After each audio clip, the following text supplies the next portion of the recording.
àánú Olódùmarè, àánú Ọlọ́run alààyè kò ní fi wá sílẹ̀ nígbà kọ̀ọ̀kan. Bí ò ní ṣẹlẹ̀ sí wa kò ní ṣẹlẹ̀ sẹ́bí wa. Ìbànújẹ́ ó kéré ó tóbi kò ní kàn wá. Àkàndá ọ̀rọ̀ Awikonko ló kọ́ mi. Mo kí apá kú sẹ́pá kú àtàárọ̀. Bó lọjà lónìí sáà rájé jẹun. Àmọ́ rájé jẹun láṣẹ Èdùmàrè. Well, àrùn tó sojú ìlú ọ̀farasin. Àwo tá a ṣe nù ẹnìkan ní jáwo. Ọ̀rọ̀ ikú obìnrin Oni Tiata yìí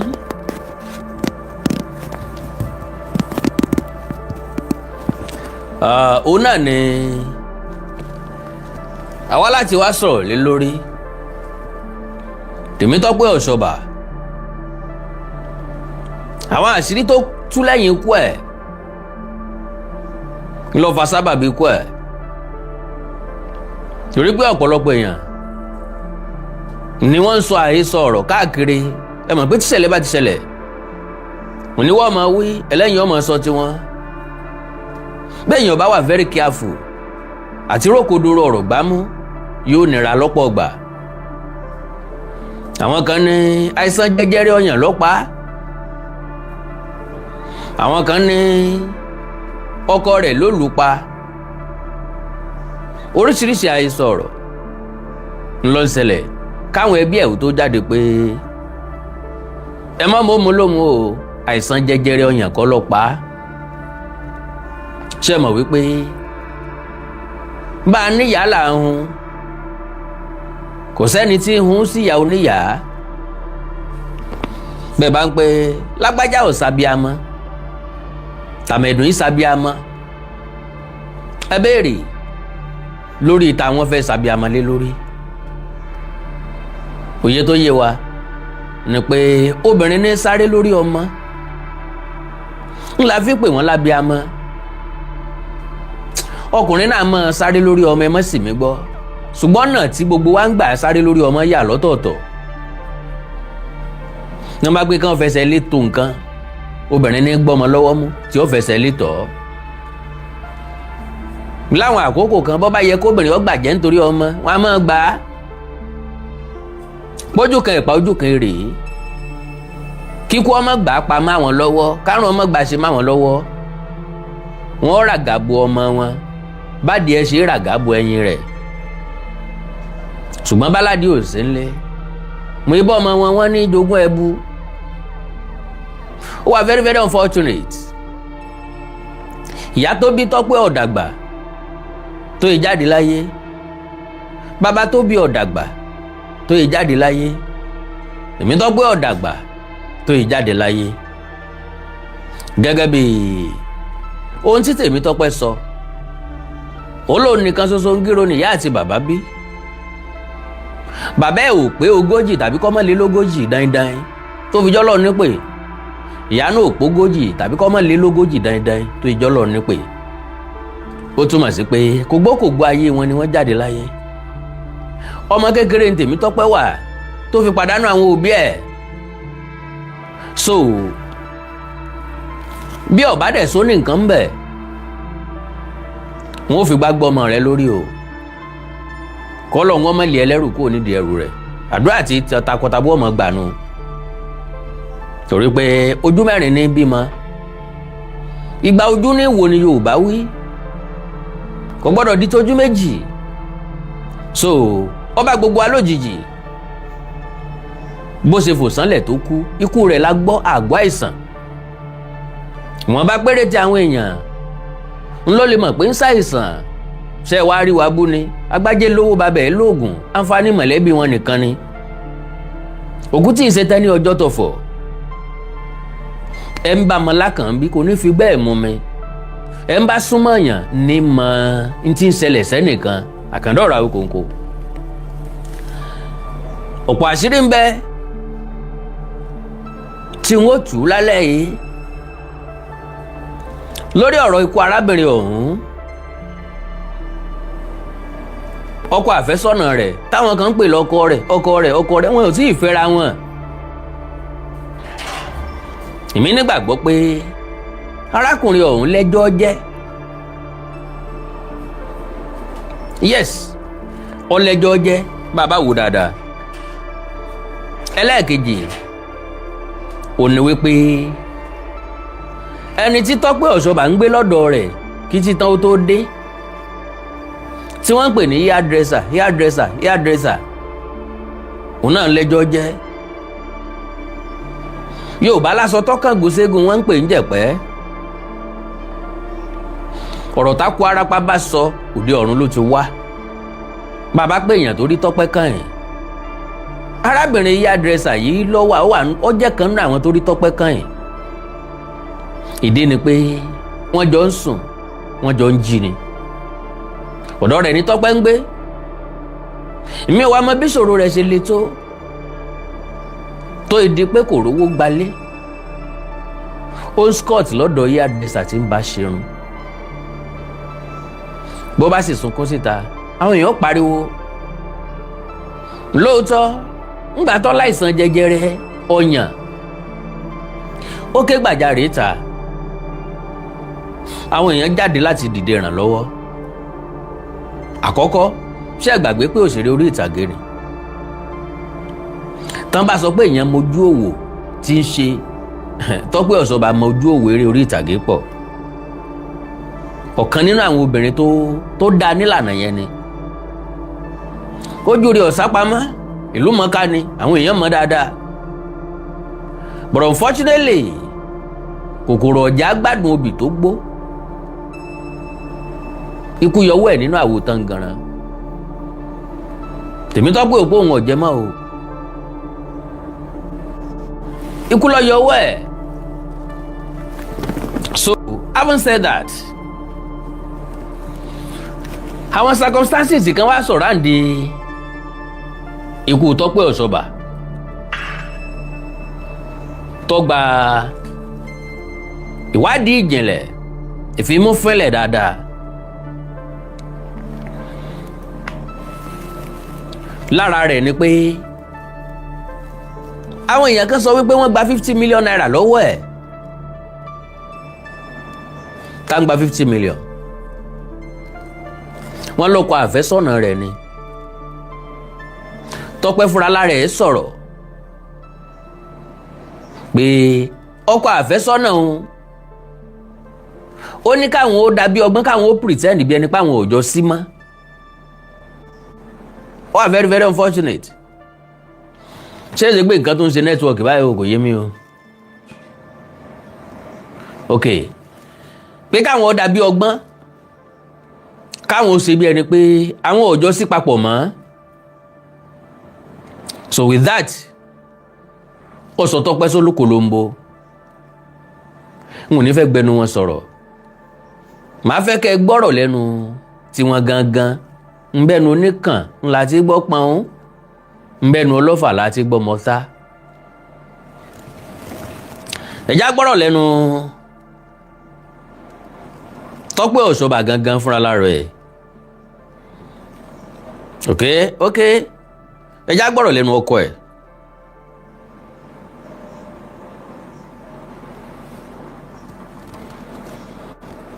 Wow, so sorry about that. Lórí surgery ẹ jẹ́ kí n lọ síbẹ̀. Ẹ má gbàgbé pé arábìnrin late Tope Osoba yìí náà wọ́n fìgbà kan ṣàwọn àìsàn kékeré kan sẹ́yìn tó dẹ̀ ní ṣe pẹ̀lú surgery. Àwọn èèyàn dá 30 million naira fún wọn gẹ́gẹ́ bí àwọn ọ̀rọ̀ tí wọ́n sọ. Wọ́n ní wọ́n kówó yẹn fún yín tẹ́ fi kan church. Ṣé lóòótọ́ ni? Àkọ́kọ́ sọ pé 30 million ta ló ní figure like evidence pé owó yẹn gbọ́ngàn pé 30 million. One, èyí ṣe account mi lọ́sẹ̀ yẹn sí account ẹ̀rọ but I don't need the only thing tí mo mọ̀ ni pé people give her money. Somebody like my Kadenuga gave her money and it was a check not into my account to her account. So but do you have access to that money? No. I never had access to her money. Access sí owó ẹ̀rí. Kò dẹ̀ kó owó kankan fún yín láti kan church. No, because àwọn ọ̀pọ̀ tí wọ́n ń sọ ni àwọn ọ̀pọ̀ àwọn ẹ̀rọ ni àwọn náà gbọ́. Church eléyìí I met up like 2 years ago. this church is going to be 20 years this year. So báwo ni wọ́n á dé pé well as my con church.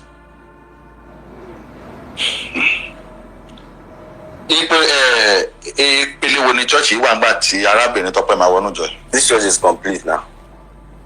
Like complete.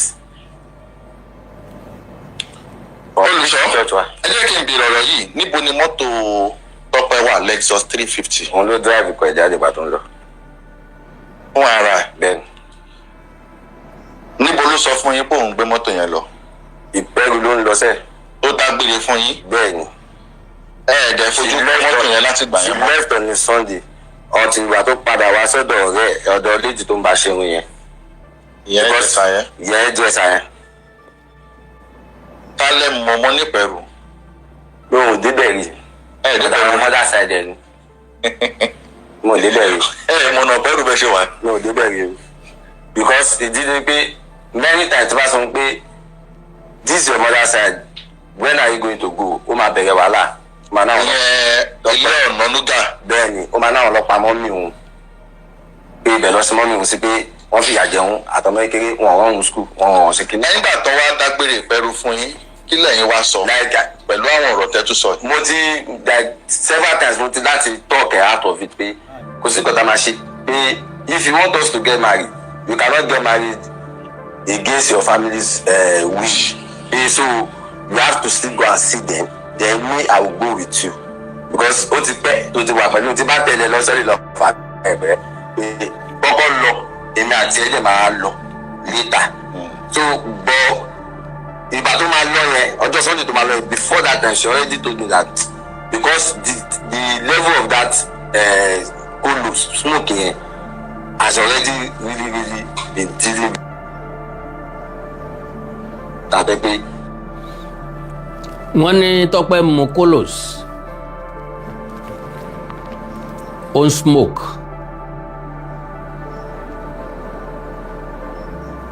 ṣé kò yẹ yín náà lẹ́nu?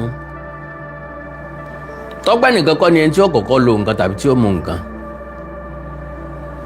Lóòótọ́ gbogbo àwọn nǹkan yẹn ò dáa fara. Àìsàn ńlá ní ń fà fara, damages ní ń fà fara. Ṣùgbọ́n àwọn tí ń mú tẹ́ bá béèrè lọ́wọ́ wọn ò ní ṣàìrí nǹkan kan sọ. Àwọn náà sọ reason táwọn fi mú ń tó fáre o, àwọn ò déédéé mú o. So tẹ́ bá béèrè lọ́wọ́ Tọ́pẹ́ yóò rí sọ. So à ń gbọ́rọ̀ lẹ́nu àfẹ́sọ́nà Tọ́pẹ́ Osoba. Kò rí ní wọ́n sọ pé kíní yìí you have to find a way that you get out of this thing because it's affecting you, it's affecting me. Ẹ jẹ́ kí n béèrè báyìí, ẹ jọ níbi tẹ́ ẹ sọ̀rọ̀ dé yẹn pé oògùn olóró tẹ́ sọ pé wọ́n ń gbé lóra tó ń ṣàkóbá fún iṣẹ́ ìránṣẹ́ yín àti ìlera ti àwọn náà. Ìjẹ́ ẹbí kọ́kọ́ mọ̀ sí ìyẹn àwọn ẹbí ti yín kọ́kọ́ mọ̀ sí. Bí wọ́n ṣe kíní náà. Bẹ́ẹ̀ni.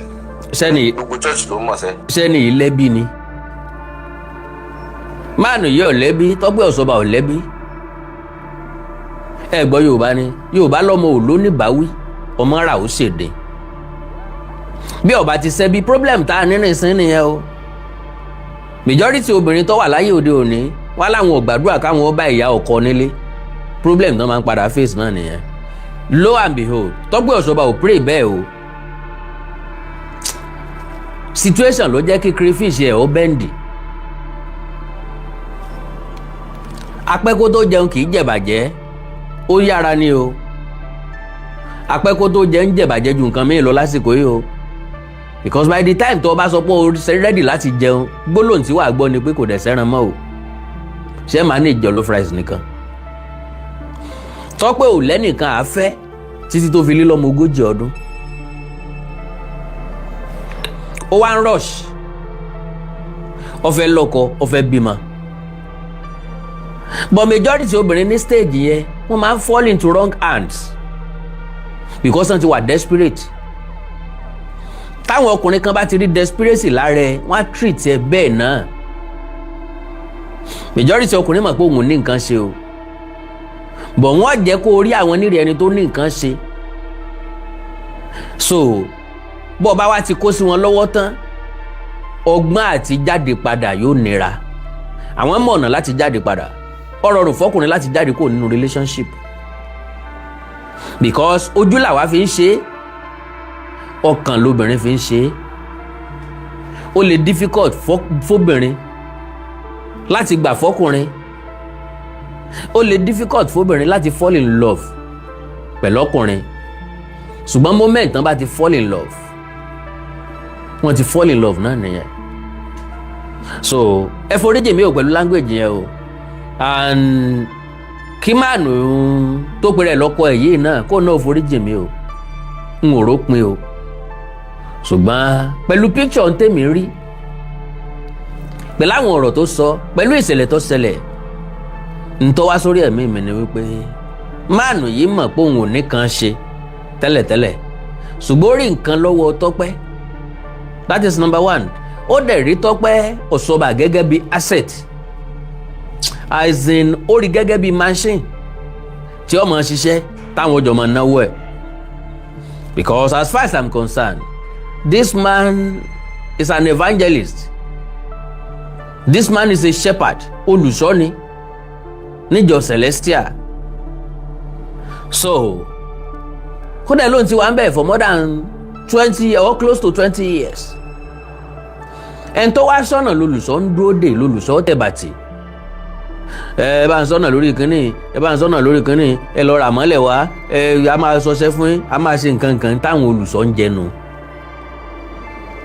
So Yorùbá ní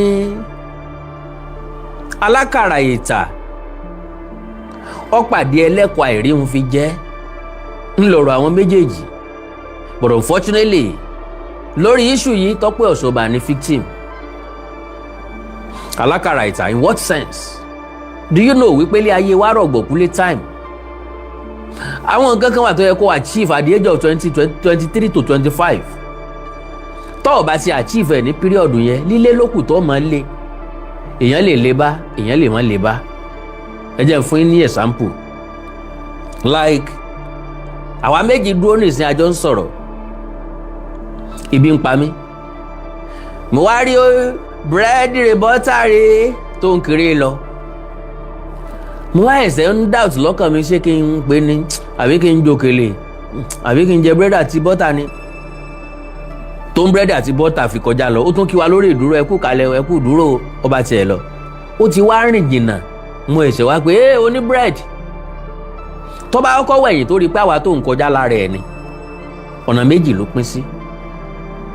Tó bá jẹ́ ni tó jẹ́ pé àwọn èèyàn ń dúró dè tẹ́lẹ̀tẹ́lẹ̀ tí wọ́n fẹ́ rajà lọ́wọ́ ẹ̀, tó láwọn kọ́sítọ́mà tó jẹ́ pé wọ́n bá ti dọ́dọ̀ wọn yóò tà rẹpẹtẹ. Gbólóhùn tí ó kọ́kọ́ sọ sí alọ́ ọ̀kan ni pé síbẹ̀ ńkọ́ ló ń gbà kọjá, ojú wa kọ́ ló ń ṣe kọjá ń bẹ nísìn, kò ní padà. Ẹ wọ ẹ dákun, wọn ń dúró dè mí bì kan, yóò bá tiẹ̀ lọ. Ṣùgbọ́n ká ní ẹni tó jẹ́ pé òun náà kan ń sọ̀rọ̀ ajé káàkiri, kò tí ì mọ ibi tájé ó ti wá, bí ọba tiẹ̀ ro ti pé òun ti rìn jìnnà, yóò rò ti pé bóyá ẹyọ kan bóyá méjì wọ́n rà ń bẹ̀, yóò padà. That is ẹni tí time ti against, tó ẹ̀sẹ̀ wá fẹ́ ṣe nǹkan tó yẹ kó ti ṣe sẹ́yìn, bó bá ṣe rí ni ó gbà. Because as far as I'm concerned, as beautiful the woman was, now kì í ṣe irú man yìí, sorry o, with due respect o, kò sí ọkùnrin tó yẹ ká pè ní kì í irú, kò sí ọkùnrin tó yẹ ká sọ pé irú. But lo and behold, n tí mo gbọ́ ni pé man yìí ti fẹ́yàwó rí. N tí wọ́n dẹ̀ sọ ni wípé bó ṣe treat ìyàwó ẹ̀ náà nìyẹn. Mo ní experience irú ẹ̀. Mo rí man kan tó náà níyàwó mẹ́ta, ṣùgbọ́n tí ò gbé lọ́dọ̀ kankan. Lọ́nà wo? Obìnrin tó bá ti rí ṣe ni máa ń gbé súnmọ́. Majority wọn lásìkò tó bá gbé súnmọ́ wọn, ọkọ wọn lè má ṣe dáadáa tàbí kí wọ́n ti fọkọ́lẹ̀. Wọ́n máa ń rí gẹ́gẹ́ bí ẹni t'Ọlọ́run rán wá. Ṣùgbọ́n tó bá jẹ wọ́n keegun, n tó wà ńbẹ̀ ni pé yọ gbọ̀mọ́ lọ́wọ́ wọn. Ẹ máa fi ipò serious. Wàá lóyún fún, wàá bímọ fún, lẹ́yìn tó bá ti bímọ fún, ó shift lọ síbòmíì. Mọ̀ kó tó di pé shift yọ kọ́kọ́ jẹ̀wọ́ keegun. So at the end of the day obìnrin mẹ́ta fall victim.